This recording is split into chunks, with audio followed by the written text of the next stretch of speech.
نولی factory کے معزز دوستو السلام علیکم۔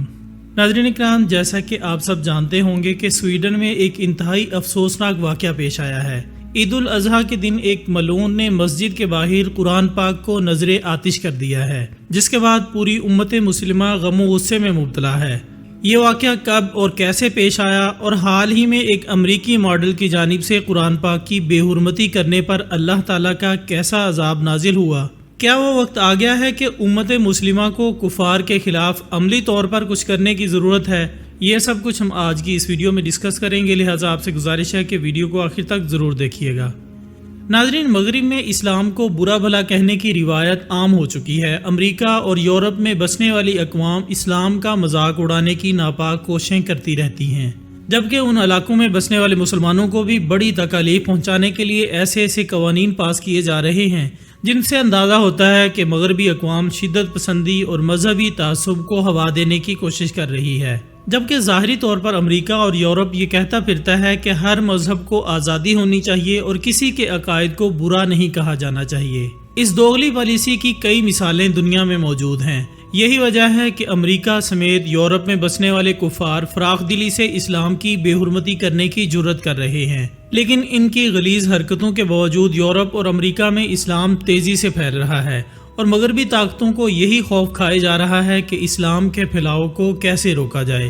اسی خوف کے پیش نظر کبھی فرانس کا صدر نبی اکرم صلی اللہ علیہ وآلہ وسلم کی شان میں گستاخیاں کرتا ہے، تو کبھی نیوزی لینڈ میں مسجد پر حملہ کر کے 51 مسلمانوں کو شہید کر دیا جاتا ہے۔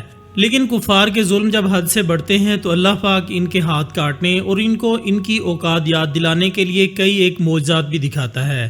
حال ہی میں جب ایک امریکی ماڈل نے قرآن پاک کی بے حرمتی کرنے کی کوشش کی تو قدرت نے اسے ایسے بھیانک عذاب میں مبتلا کر کے یہ پیغام دیا کہ قرآن کی بے حرمتی کرنے والا اللہ پاک کی پکڑ سے کبھی نہیں بچ سکتا۔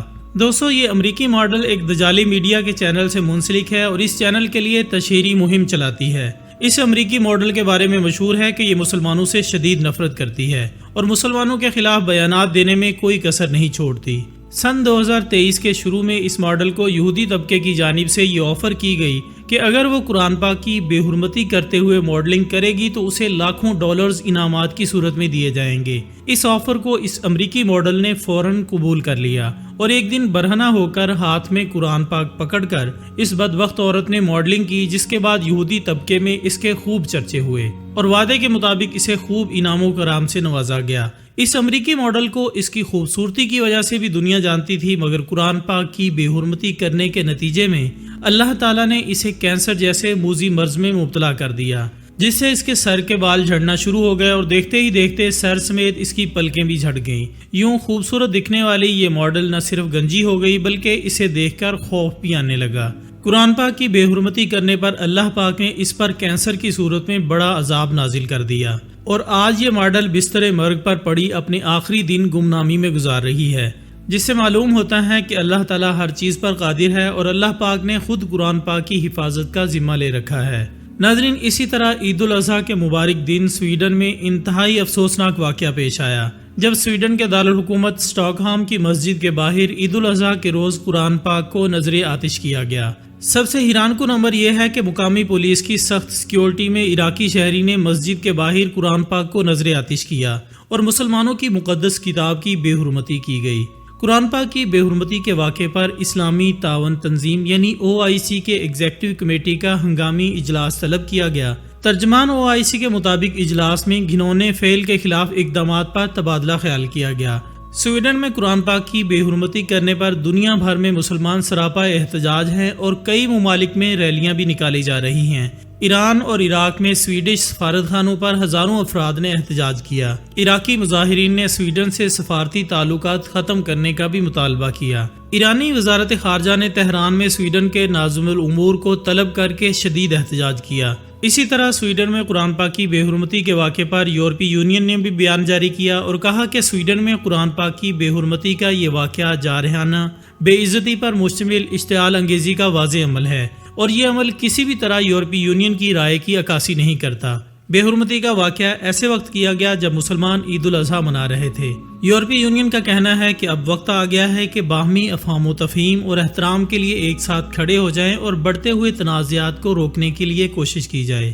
دوستو اگر بات کی جائے مغربی دنیا کی تو یورپ اور امریکہ میں بھی دین اسلام سے نفرت کرنے والے افراد کثرت سے پائے جاتے ہیں اور دجالی طاقتیں انہی افراد کو استعمال کرتے ہوئے دین اسلام کے خلاف پروپیگنڈوں میں بھی مصروف رہتی ہیں۔ امریکہ میں مختلف اوقات میں آئرش، چینی، اطالوی، میکسیکن اور جاپانیوں کو اس نسلی اور ثقافتی تعصب کا نشانہ بنایا گیا، تاہم موجودہ حالات میں مسلمان اور اسلام اس مہم کا خاص نشانہ بن چکے ہیں۔ مغربی ممالک میں عام شہریوں کے ذہنوں میں خوف پیدا کیا جا رہا ہے کہ اسلام کے پھیلنے سے ان کی ثقافت اور مذہبی اقدار کو سخت خطرہ ہے، جو مسلمانوں کے خلاف نفرت اور اسلام سے خوف میں مزید اضافے کا باعث بن رہا ہے۔ اسلام کے خوف اور اس کے خلاف نفرت پھیلانے کی مہم اب ایک طرح کی پوری انڈسٹری کی شکل اختیار کر چکی ہے۔ اس منافع بخش انڈسٹری کو مسلمانوں کے خلاف ادارے اور افراد فراخ دلی سے مالی امداد دیتے ہیں۔ بالی ووڈ اور ہالی ووڈ فلموں میں مسلمان مردوں کو اکثر بد کردار اور دہشت گرد اور مسلمان عورتوں کو قسم پرسی کی غلامانہ زندگی گزارتے ہوئے دکھایا جاتا ہے۔ اسی طرح جب مسلمان تشدد کے واقعات میں شامل ہوں انہیں بلا تحقیق فوراً دہشت گرد قرار دے دیا جاتا ہے، جبکہ اس سے ملتے جلتے واقعات جن میں غیر مسلموں کا ہاتھ ہو ان کو صرف تشدد سے تعبیر کیا جاتا ہے۔ کفار اپنی کوششوں سے بھی دین اسلام کو ختم کرنے میں کامیاب نہیں ہو پا رہا، کیونکہ اسلام ہی سچا دین ہے جو کہ تا قیامت قائم و دائم رہے گا۔ امریکہ میں مسلمانوں کے خلاف آئے روز نئے پروپیگنڈے کیے جاتے ہیں اور ہر طرح سے مسلمانوں کو کم تر دکھانے کی کوشش کی جاتی ہے۔ ایک تجزیے کے مطابق گزشتہ 5 سالوں میں امریکہ میں تقریباً 1000 فلموں اور ٹی وی شوز میں مسلمانوں کو منفی طریقے سے دکھایا گیا۔ اس تعصب کا مقابلہ کرنے کے لیے ان ممالک میں مسلمانوں کو ایک مؤثر مہم کے ذریعے ان غلط فہمیوں کو دور کرنے کے لیے ایک پراثر اور حقائق پر مبنی بیانیہ تیار کرنا ہوگا، جس کے ذریعے یہ پیغام دیا جا سکے کہ اسلام زندگی کے ہر میدان میں اعتدال پسندی کی تربیت دیتا ہے اور کسی حالت میں بھی دہشت گردی کی اجازت نہیں دیتا۔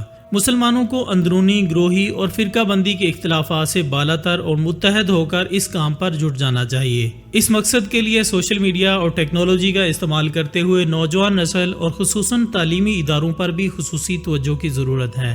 اس کے ساتھ ہی ہماری آج کی اس ویڈیو کا اختتام ہوتا ہے۔ انشاءاللہ بہت جلد دوبارہ حاضر ہوں گے ایک اور ویڈیو کے ساتھ۔ تب تک اپنا، دوستوں، رشتہ داروں اور گردن واہ کے تمام لوگوں کا بہت خیال رکھیے گا۔ اللہ حافظ۔